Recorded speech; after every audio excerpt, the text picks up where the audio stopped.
Hello, everybody, and welcome back again to the Planet Film Network. I am one of your hosts, Sean Monk. And I'm your other host, TJ Cornwell. And tonight we are going to be giving you guys a little holiday treat. As you know, on the channel, we talked about this just a tiny bit at the end of our last live stream. That we are going to be taking a break from live streaming just for the holidays because we go live on Wednesday nights at 7 o'clock. And Christmas Day and New Year's Day are both Wednesdays this year. So fantastic timing. But we wanted to still give you guys a nice Skeleton Crew review here.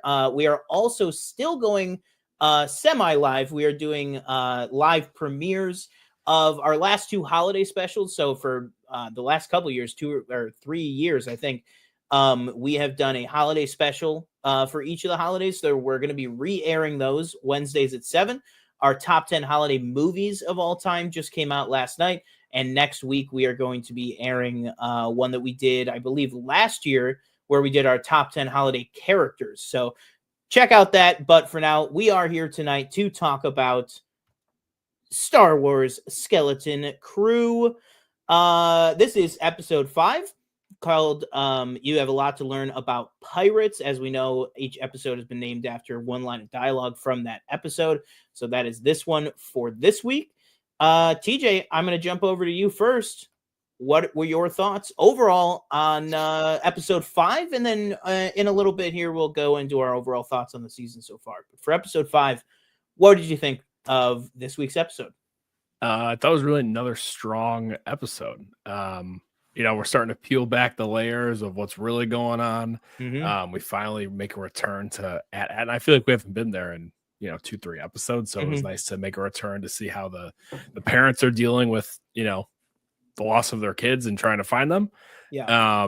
Even though it's a very short stint, I'm liking what I'm seeing from them. And then to see a little bit more on Jude Law's character. What's his deal? There's a sweet moment with him and I forget the actor's name. Wim. And Wim, yeah, on the ship. That is really nice. Yeah. And I think it all kind of culminates really well at the end to where it's like, again, we're left wondering, like, what is going on? Like, who is this guy? I said a few weeks ago, maybe it was last week, where I was like, Jude Law's character, he might be like, I'm not saying he's the Mysterio of the Star Wars universe, but now I'm thinking that is plainly put to rest, where it's not all just a bunch of tricks. This is like he's very force sensitive and don't know what connection he has to like Jedi, Sith, whatever. But very interested to see what happens. And how many episodes do we have left? 2 or just 1? 3. 3. Okay. 8 episodes. Yeah. So hopefully they can kind of tie this. Oh man, if it was just one, story, yeah, yeah, that would be. Hopefully they can tie this story up in a nice little knot, and if we get a season 2, I'm all for it. But I'm really enjoying it so far.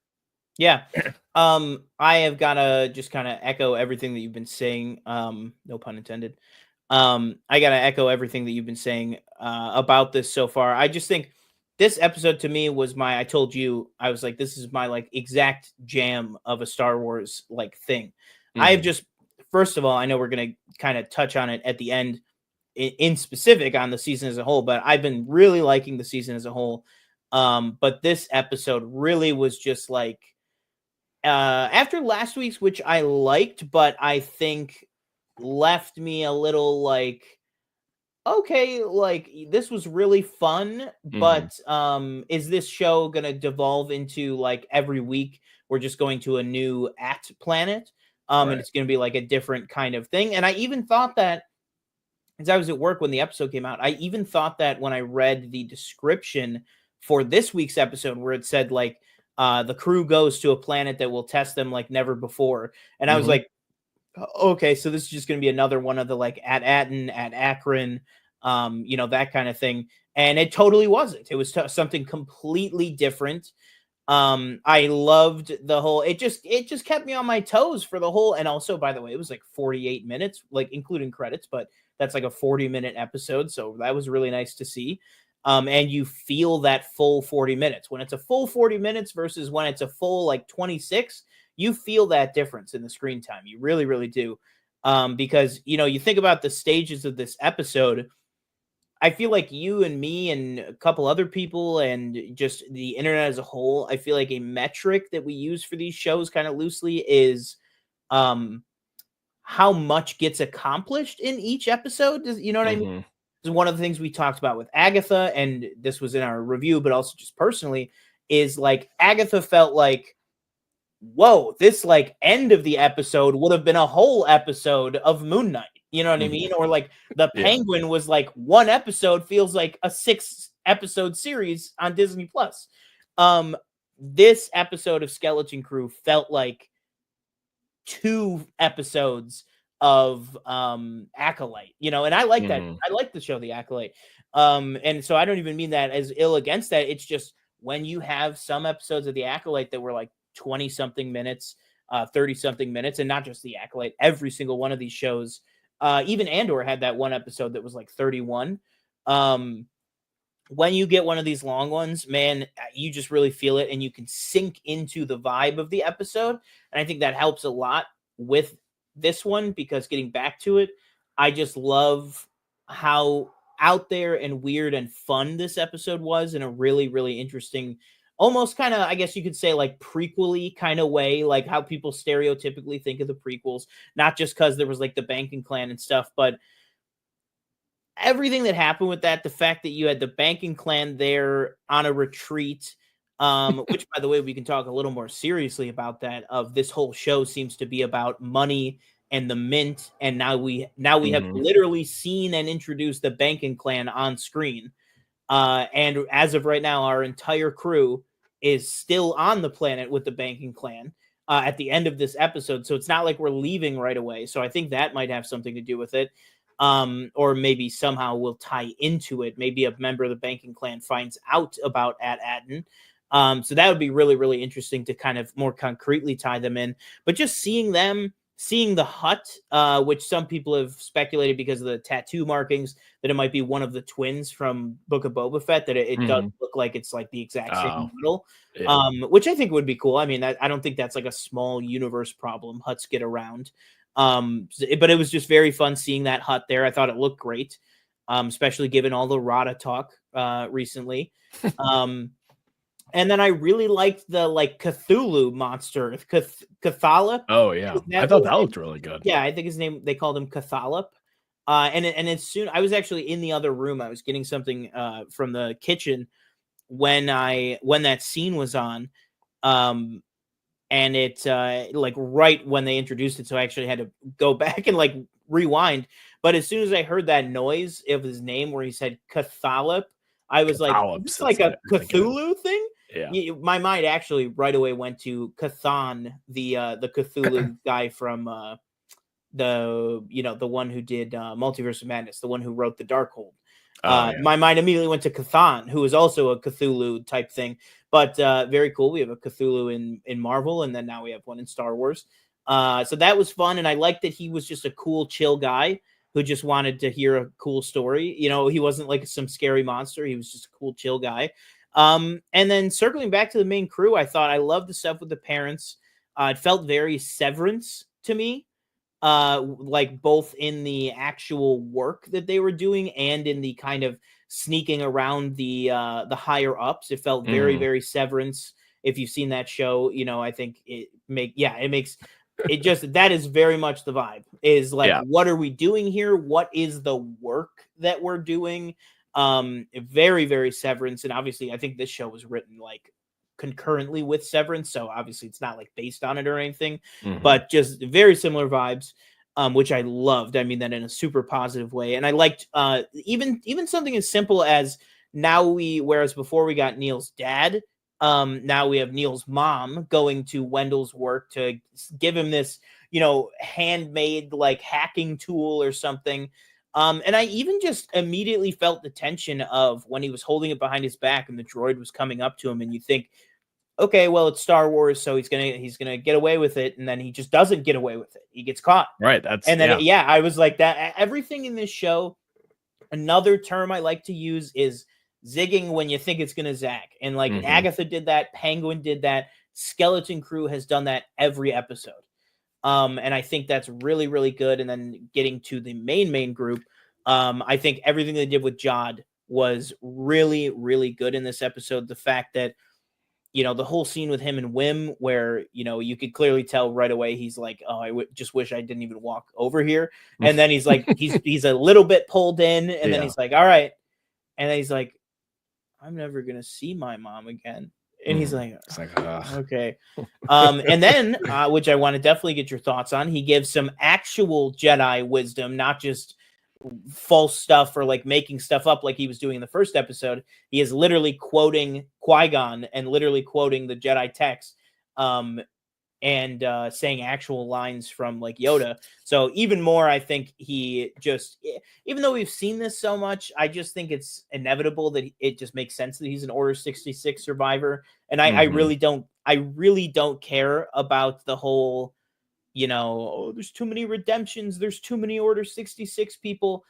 If I like the person and if I like the way they're doing it, I like it. So it's like, to me, I made the firm decision in my head this week. I was like, if Jod is just another Order 66 survivor, good. I like him. I like the character. I like how he's written. And then obviously him challenging Fern for the captain spot was like a super big, not to use the word, but a WTF moment, genuinely. And then, everything with Wim and the lightsaber. Another moment where, like you were saying, like you think it's going to go one way and then it's like, yeah, oh, not the lightsaber, exactly. And then he opens it. And yeah, I thought, and I got scared. I was like, oh my God, is he going to like hit himself? But I just loved every single thing about it. I think it's just firing on all cylinders. And I am very, very excited to see where we go next. Also, another piece that we didn't talk about was the surprise introduction of Kelly MacDonald as this bounty hunter called Pocket. Oh yeah. Who was like, I was like, is that Kelly MacDonald? And as soon as she opened her mouth, obviously you hear that iconic accent of hers that is like she has in everything. And I was excited to see her too, because I'm like, oh my God, and then she's going to be in Lanterns next year, which is really exciting. And she stuck around, and she seems like she's going to be sticking around. So that was a really interesting addition, little wrinkle and twist and stuff. But those are kind of my thoughts on the episode as a whole. I really, really liked all of it. Honestly, I really liked all of it. But let's just zero in on some stuff, whatever you want to talk about. But like, what were your thoughts on this whole resort thing, the whole look of it, the feel of the episode, and just the more like vibe of the episode and what they have to do. Yeah, I thought it was an interesting kind of turn again, where it's like, oh, we're just gonna go to this mountain, we're gonna, in my head, I'm like, oh, what are they gonna do? Scale the mountain and try and get inside of it or something like that, and then ends up obviously being turned into this like resort, as you said, which is a nice little twist. And and by the way, hilariously revealed too. I mean, something as simple as that, we've seen it in these Disney Plus shows. And I don't even mean to single out Disney Plus, because I hate it when I'm listening to podcasts and I hear people say something about these Star Wars shows or something about these Disney Plus shows. It's most of streaming. It's I don't really watch a lot of Netflix originals, except for obviously the big one that came out today, which I have not yet watched yet. I'm very excited for that, which is Squid Game Season 2. I don't watch a lot of that stuff because it's the same issues across all these different services. But we've seen just a reveal like, oh, it's a resort now. Like that could just be handled so poorly or like not used for anything. And in this, they mind it for comedy. They mind it for tension. They mind it for just a fun little twist. They mind it to get more information out of SM-33. It's like they not only did they have a cool, funny idea, but they juiced that orange and got every drop out of it. And I think it just really makes the episode better for it. I really and I played into like a little kind of, a nice little preamble, I guess, to the actual kind of Goonies part of it, per se, for lack of a better word. Where it's like, they're split up together. And that was another thing with when they're in the hotel room. That was the first point where I was like, do these kids not understand what's going on? I get they're young, but it's like, these people are It's a going to come very kill you. real moment with John. I loved that. I was like, Yeah. I agree with you. I was on his side. I was like, Mhm. hey, can these freaking kids like Yeah. listen? You He know? was like, "So I'm gonna go do that and hope that nobody comes to kill you guys Exactly. because I'm trying to protect you right now." And then obviously, like you said, meeting the big like squid monster was cool. Yeah. And I another thing where I was like, I don't know where this is gonna go, and then he obviously ends up helping them, which I thought was Mhm. cool. But yeah, I really liked the whole kind of exploration part of it. Yeah. The little kind of it reminded me of Last Crusade specifically when he's reading the thing and Yep. he just yells out kneel, and then he kneels Yeah. at that part with the laser. That was like that exact same moment, which I thought Yeah. was cool. And the acid part I thought was really cool Mhm. too. As you're talking about the episode, I'm like Mhm. excited to rewatch it. Yeah, I thought the whole Like, acid idea was like kind mhm. of figuring out what the All the symbol different means, traps, and yeah, yeah, I were thought really that was cool. awesome. And then his like when they're being chased by the pirates, and then obviously 33 is kind of looking through the log, and Jude Law's like, "You got access to this thing?" And he's like, "Yeah, just put the acid back," and it just kills Yeah. everybody behind the door. Yeah. No, I Which know, is yeah. crazy. Which, like, Um, was one of them Jaleel White? Like, is he just gone from the show? yeah, so that's what I was thinking because in my head I was like, Isn't he the wasn't he one that doing says, like "Damn press? you, Wasn't he doing Silvo"? like press for this show and everything? I No, was like, he was not. Because oh, I okay, I thought remember he I was. only know that because he was on Christian Harloff's show, like, Okay, 2 days before the show premiered, yeah. and he, like, refused to talk about the show. Oh, He okay, was like, "I can't talk about that, man." And he was yeah. like, Because comes out I in was 2 under the days." impression he was like going to be a bigger part of the show. That's Me why I too, was like, yeah. oh, he's dead. Yeah, me too. um, but yeah, I thought all that stuff was cool, and just like I said, going back to that again, kind of Last Crusade vibes again, looking Mhm. for what is when he's looking for the chalice in that movie Yeah. is like the same thing, like looking for something In that Arabesh, Jedi starts with an I. looking for something that doesn't belong or looks Eh. out of place, and then Yeah. Yeah, I obviously like they the roast. He was like, yeah, "Why does all the other food is completely withered away, but the roast right. looks brand new?" I love that. That was so Mhm. cool. That was um so cool. and then obviously the whole kind of mutiny thing, which was Yeah. really crazy in the moment. um but Now yeah, I'm just what are your overall thoughts on that with uh I like as far what as like is he what serious? Is he actually like doing that? Or I personally think I think he's just teaching them a lesson. I think oh, it's I like, disagree. I okay, think well, he's yeah, just a there you bad go. I think he's just a bad, I mean, he's shown you he's pretty much a bad guy. Can you have moments of levity where it's That's like, true. I'm gonna give this kid some advice or something like that? Yeah, you can, but I feel like at the end of the day he's after one thing. He's just trying to get his treasure, and he Yeah. knows now what is on the planet. And He he knows knows where it's it is. he knows where it is. Yeah. um so I'll be interested to see how they get them like on the ship and back to, because I'm assuming again they're all going to be traveling back together to the planet, right? Mhm. So Yeah, I'll be interested to definitely. see how that works, because I feel like at this point, the kids, obviously, you're not going to trust him, right? Mhm. But also, he's kind of your only chance, I guess, to get back. Yeah. So we'll see how that works out. Yeah, I don't know why. I just really like him as a character. So I'm like, I'm Mhm. hoping it wasn't like he was really gonna kill Fern or anything, but just because in my mind I can see him next episode going like, see? And that's Mhm. why you have to take this seriously. Right. You know what I mean? Yeah. Because he's like, I've tried everything. I've tried literally screaming at these kids to be like, you need to understand that we are in danger. You are in danger. And they're Mhm. just like still not getting it. And it's to the point where, yeah, like you said, as an audience member, you are in agreement with Jod, where you're like, yeah, you kids need to like, you need to like focus up. You Right. know what I mean? Like you need to like get your ish together and like realize what is happening. Yeah. Yeah, I don't think he was ever going to like kill her. I don't think he ever had that intention to kill her. yeah, Um, but I guess maybe we'll never know, But mhm, I think he's definitely like, it's not split 50-50 down the middle. I think he leans more like, I'm out for myself. I'm gonna go get what I want. You kids are just a means to an end, yeah. Something real quick that I don't know if it will ever come back up, or maybe it was just like a joke in the moment. The whole thing with the steam and her, like her, I forget what they actually say, but it was like this quick comment where it's like, "Oh no, steam" or something. Maybe it's just Mhm. her like wrenching the thing to get the mud to like hit those guards off Yeah. the big, the tall structure they're on or whatever, the Mhm. walkway.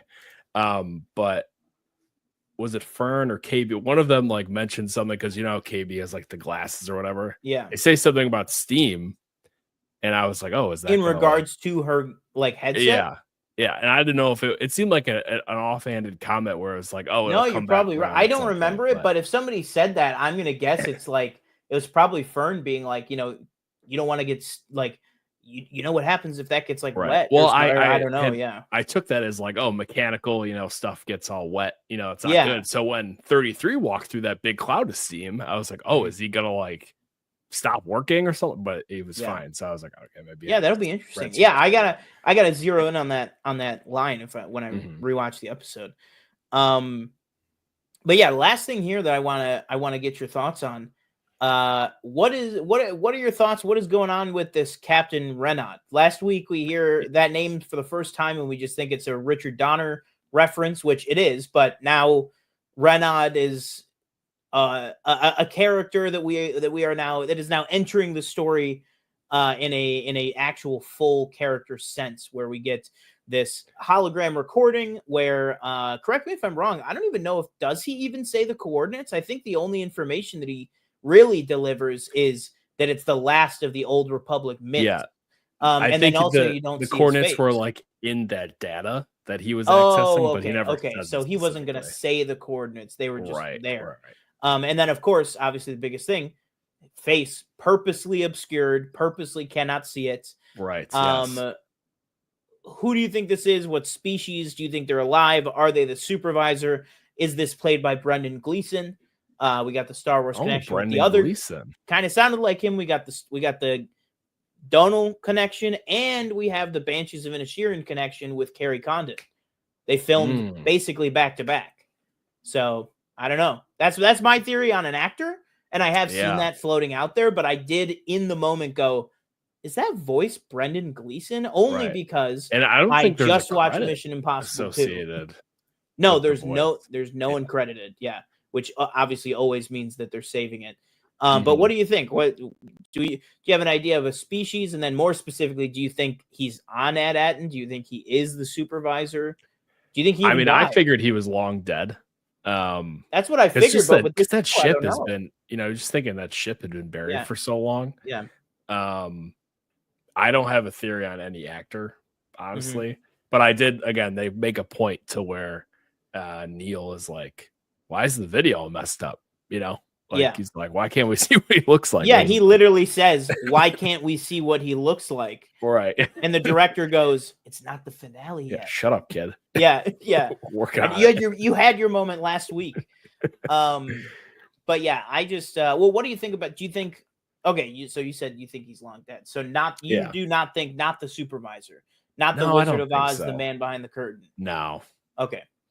Um, do we think that he is Mr. No Head from last week? The statue. Mr. No Head. Oh. Well, I figured that was the supervisor now. I'm thinking they might all be one and the same. I don't know. Could So be a very long-lived yeah, species. Could be a droid. could be. What? You're gonna Did I bring up just figure it out? I don't know. Everything's run by droids. Mm-hmm. What if Captain Renaud, the supervisor, they're all one and the same person because it's a droid? Mm.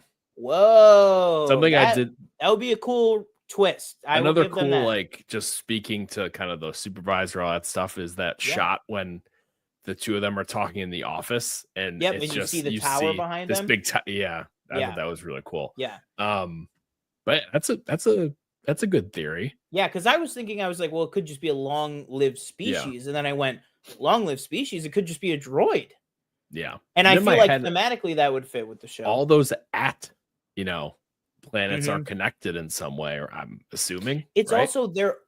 What? infrastructure, I'm just branching off of this Spitballing, yeah. droid thing now. Uh-huh. What infrastructure or what being, granted, the Old Republic, they were pretty in their bag. They were doing a lot of good stuff. They were kind of flowing. But that being said, I could see if it's really a droid behind all this stuff. Like you said, the same naming structure. All the houses are the same. The planets are designed exactly the same as each other. I could see them being like, it's a droid behind all of this stuff. It could just be some rogue programming.